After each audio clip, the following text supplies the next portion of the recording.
Vous avez deux cérémonies très différentes qui correspondent à deux personnages très différents et deux conceptions de l'État, de l'histoire également très différentes. Le général de Gaulle, en tant que président,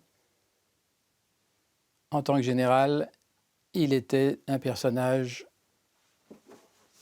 qui appartenait à la France, un personnage officiel. Sa vie de famille, à plus forte raison son décès, c'était quelque chose de privé. Elle ne regardait personne d'autre que le cercle de ses intimes. Et par conséquent, sa volonté était que ses funérailles se passent en privé, avec le moins de fanfare possible, le plus simplement possible, sans les corps constitués, sans aucun discours officiel. Dans le cas de Churchill, c'est un petit peu l'inverse. On considère qu'il appartient toujours à la nation, que c'est un symbole national.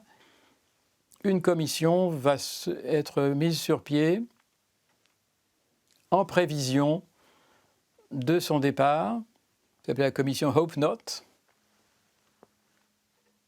qui devait régler les détails de ce qui allait être, de toute façon, on le savait, des funérailles nationales.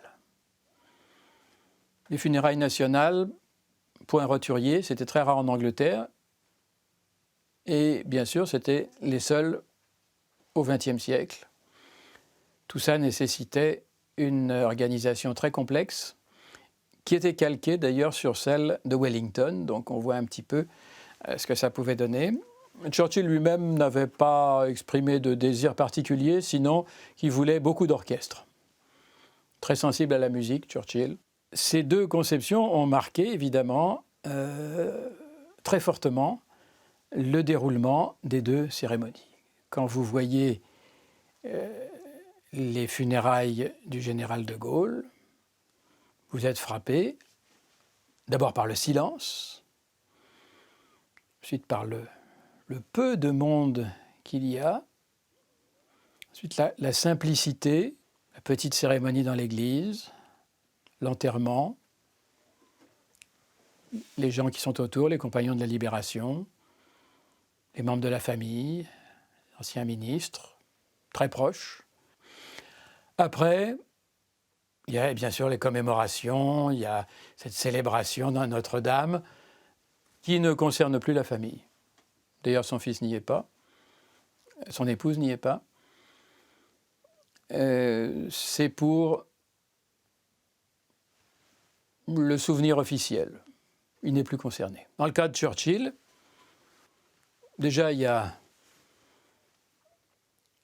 quelque chose d'étonnant. Lord Mountbatten va voir le secrétaire de Churchill, Sir John Colville, lui dit alors, Churchill a voulu beaucoup d'orchestres, il y aura 15 000 à 17 000 soldats, policiers, etc.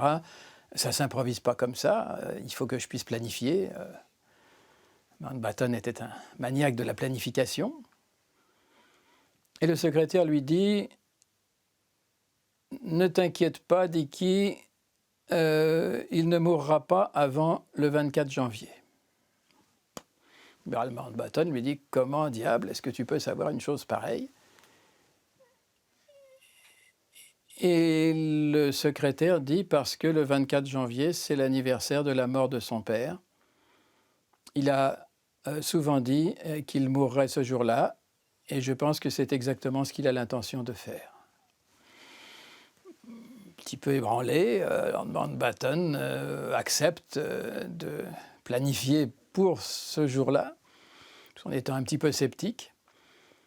Et après plus de 2 semaines de coma, effectivement, au jour et à l'heure, le 24 janvier, Churchill cesse de respirer. Et la cérémonie se déroule exactement de la façon qui était prévue, à la seconde près. Une seule chose n'a pas été prévue. Depuis la tour de Londres, il il était prévu effectivement que le cercueil serait mis sur une vedette qui descendrait la Tamise jusqu'à Waterloo Station. Et au passage de la vedette, ça n'était pas prévu, toutes les flèches des grues se sont inclinées. Et ça, c'était très, très impressionnant. C'était les grutiers du port de Londres qui avaient fait ça de leur propre initiative. Ensuite, le transfert avec une vieille locomotive de la classe Battle of Britain depuis Waterloo jusqu'à Blenheim, le petit cimetière de Bledon. Là, ça devient plus familial. Il repose à côté de son père, comme il l'avait voulu.